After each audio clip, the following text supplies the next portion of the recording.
अस्सलाम वालेकुम everyone, this is me Aamir Nazir. Welcome to my YouTube channel. ADC की डिग्री की पाकिस्तान में क्या अहमियत है, क्या इम्पोर्टेंस है? सर हमने एडीसी के एग्ज़ाम्स दे दिए हैं या हम एडीसी स्टार्ट करना चाह रहे हैं, तो सर हमारा क्या ये एडीसी की कोई वैल्यू है पाकिस्तान में? देखिए, दो तरह के लोग होते हैं। एक वो जो पाकिस्तान में ही रहेंगे, जिनको पता है कि यार मुझे बाहर नहीं जाना, जो जाना नहीं चाहते हैं नहीं जा सकते। दूसरे वो जो जिनका माइंड पक्का बना हुआ है कि जी हमें तो आउट ऑफ कंट्री ही जाना है।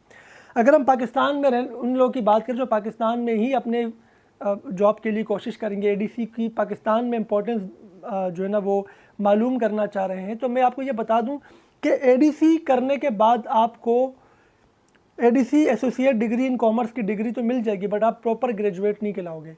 अच्छा, पहले हम बेनिफिट्स की बात करते हैं। अगर आप सीए या एसीसीए करना चाह रहे हैं तो आपको उसमें एग्जाम्शन मिल जाएगी कुछ सब्जेक्ट्स की, यानी 5 या 6 आपको पेपर्स की एग्जाम्शन मिल जाएगी। सीए एसीसीए करना चाह रहे हैं, पिप्फा करना चाह रहे हैं, वहाँ पे उन सब्जेक्ट्स की एग्जाम्शन मिल जाएगी जो आपने एडीसी में किया है।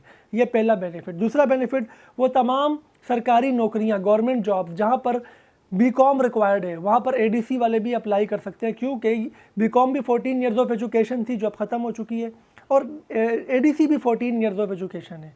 जहाँ पर वर्ड बैचलर का आएगा, जहाँ पर बीए का वर्ड आएगा, बीकॉम का आएगा, जहाँ पर 14 ईयर्स ऑफ एजुकेशन का वर्ड आएगा, जहाँ ग्रेजुएशन का वर्ड आएगा, पाकिस्तान की बात कर रहा हूँ, वहाँ पर एडीसी वाले अप्लाई कर सकते हैं अगर उनका एडीसी कंप्लीट हो चुका है। ठीक है ना? तो अब इम्पॉर्टेंस ये है कि जाहिर सी बात है, किसी बैंक में अप्लाई करना है, किसी कंपनी के अकाउंट्स डिपार्टमेंट में अप्लाई करना है, तो आप एलिजिबल हो। जहाँ पर 14 ईयर्स ऑफ एजुकेशन रिक्वायर्ड होगी, वहाँ पर आप एलिजिबल हो, अप्लाई कर सकते हो। अगर आप पाकिस्तान से बाहर अप्लाई करना चाह रहे हैं या जाना चाह रहे हैं, तो आपको कंप्लीट ग्रेजुएशन करनी पड़ेगी, क्योंकि पाकिस्तान पूरी दुनिया के अंदर 16 years of education is graduation, 16 years of education is bachelor. ठीक है ना? और ये तो 14 ईयर्स ऑफ एजुकेशन है, तो आपको बीएस या बीबीए 2 साल का लाजमी करना पड़ेगा। 3rd ईयर में आप एडमिशन लेंगे, 3rd ईयर और 4th ईयर आप पढ़ेंगे, तो 2 साल मज़ीद हो जाएंगे। तो इस तरीके से आपको डिग्री मिल जाएगी बीबीए की और या बीएस जो भी आप करेंगे। और एडीसी की डिग्री तो उसी वक्त मिल जाएगी। कुछ लोग कहते हैं सर एडीसी की डिग्री के लिए आगे पढ़ना पड़ेगा। नहीं, अब आप एडीसी हो गया, एडीसी की डिग्री मिल जाएगी। उस पर लिखा होगा associate degree of commerce. Associate degree का क्या मतलब है? एसोसिएट आपकी मतलब कंप्लीट ग्रेजुएशन नहीं है, एसोसिएशन है आपकी जस्ट, यानी हाफ ग्रेजुएशन आप उसे कह सकते हैं। तो जैसे एसोसिएट इंजीनियर होता है और एक इंजीनियर होता है। जब आप डीएई करते हैं और उसके बाद आप बीटेक करते हैं तो आप एसोसिएट इंजीनियर होते हैं ना। तो एसोसिएट इंजीनियर नहीं होता, वो इंजीनियर से नीचे होता है, हाफ इंजीनियर होता है बेसिकली। ठीक है ना?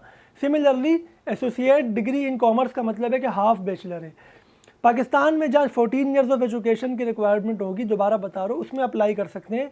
कोई अगर सीएसएस करना चाह रहे हैं वो भी अप्लाई कर सकता है, बिकॉज सीएसएस के लिए 14 ईयर्स ऑफ एजुकेशन रिक्वायर्ड होती है। तो सीएसएस 14 ईयर्स ऑफ एजुकेशन की बेस पर आप कर सकते हैं। ठीक है ना? अब कोई ये कह रहा है कि अच्छा, अगर कोई ये कह रहा है कि सर एक बंदे के पास बीकॉम की डिग्री है, यानी किसी ने 5 साल पहले बीकॉम किया था और कोई आज एडीसी कर रहा है, तो उसकी भी 2 साल की डिग्री है, उसकी डिग्री में बीकॉम लिखा हुआ है, इसकी डिग्री पे एडीसी लिखा हुआ है। पाकिस्तान के अंदर हो सकता है कि बीकॉम वाले को प्रेफर किया जाए, क्योंकि बीकॉम वाले के पास कंप्लीट ग्रेजुएशन की डिग्री है। जहाँ पर ग्रेजुएशन की बात आएगी तो वो कंप्लीट ग्रेजुएशन उसकी हुई है, जिसने बीकॉम 5 साल पहले किया था जब बीकॉम चलता था।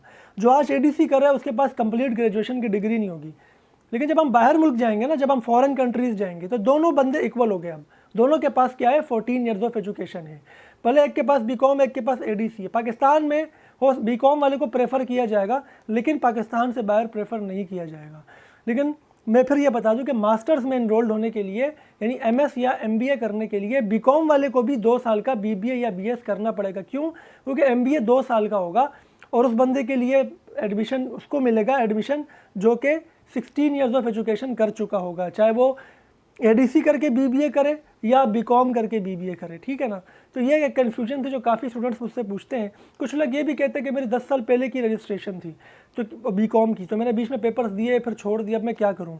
उनको ये मेरा मशवरा है कि वो अपनी रिन्यूअल करवा लें।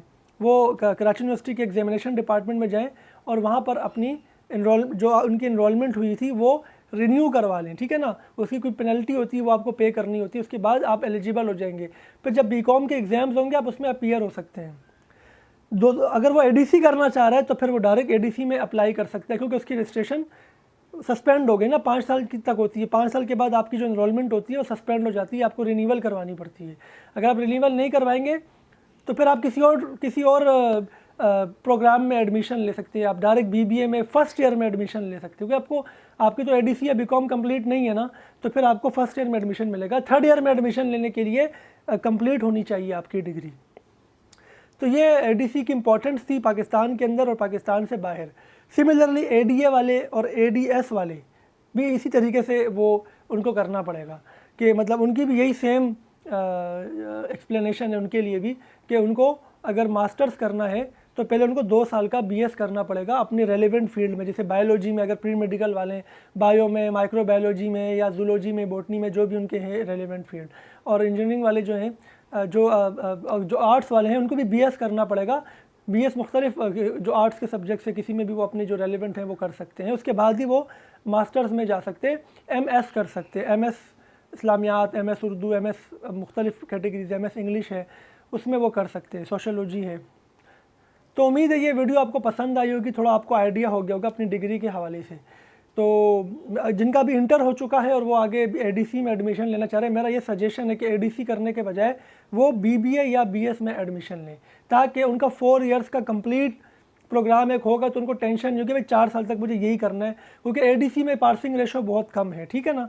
और उसमें बीबीए में तो जो पेपर बनाते हैं वही पेपर जो पढ़ाते हैं वही पेपर बनाते हैं, तो आप इजीली कर लेते हैं उसको। तो उम्मीद है वीडियो आपको पसंद आई होगी। चैनल को सब्सक्राइब कर लें और बेल आइकन भी प्रेस कर दें। नेक्स्ट वीडियो में आपसे मुलाकात होगी। अपना ख्याल रखिएगा। अल्लाह हाफिज़।